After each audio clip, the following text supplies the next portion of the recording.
Abraham ran from the tent entrance to meet them and bowed down to the ground. In the tradition of Eastern hospitality, Abraham brought them water so they could wash their feet, and had Sarah and his servants prepare food for the visitors. Abraham set food before them, and they ate. They said to him, "Where is your wife Sarah?" And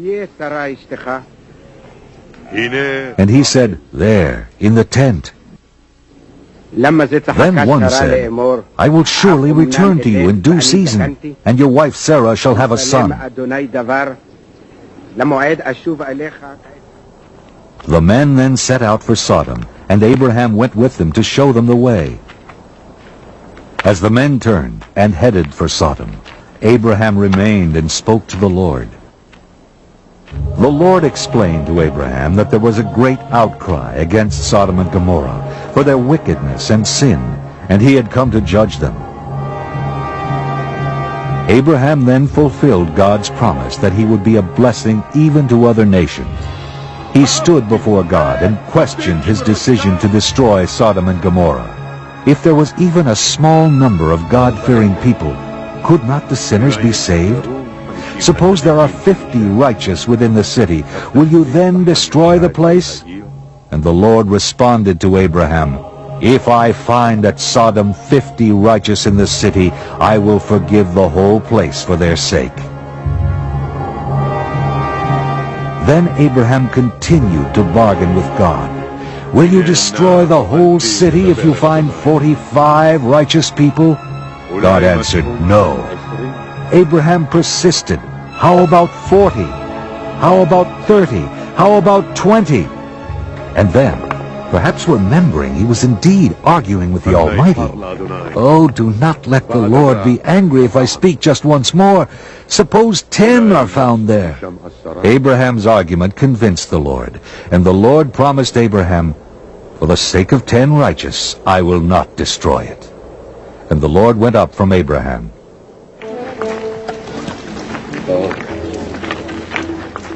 That evening, as the two angels arrived in Sodom, Lot, Abraham's nephew, was sitting in the gateway. He greeted them and urged them to wash and rest and feast in his home, which they did. But before they could lie down to rest, all the men of the city, young and old, surrounded the house and shouted to Lot, "Where are the men who came to you tonight? Bring them out to us so that we may know them." Lot stood his ground and confronted the crowd and said, "I beg you, my brothers, do not act so wickedly. Look, I have 2 daughters who have not known a man. Let me bring them out to you, and do to them as you please. Only do nothing to these men, for they have come under the shelter of my roof." But the mob would have none of that. "Stand back," they yelled. "This fellow came here as an alien, and he would play the judge? Now we will deal worse with you than with them." Then they pressed hard against Lot, and came near the door to break it down. But the angels of the Lord stood before the crowd, and they struck with blindness the men who were at the door of the house, young and old, so that they were unable to find the door. Then the angels of the Lord told Lot the outcry against Sodom had become great before the Lord. "Take your family out of this place, for we are about to destroy it." When morning dawned, the angels once again urged Lot, saying, "Get up, take your wife and your 2 daughters, or else you will be consumed in the punishment of the city."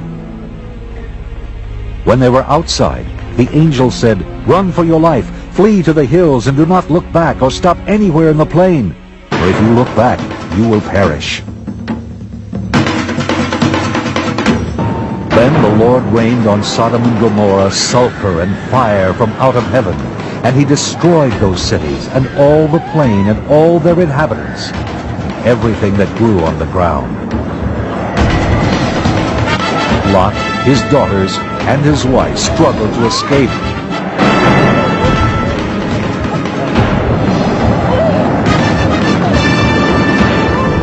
But Lot's wife behind him could not resist the temptation.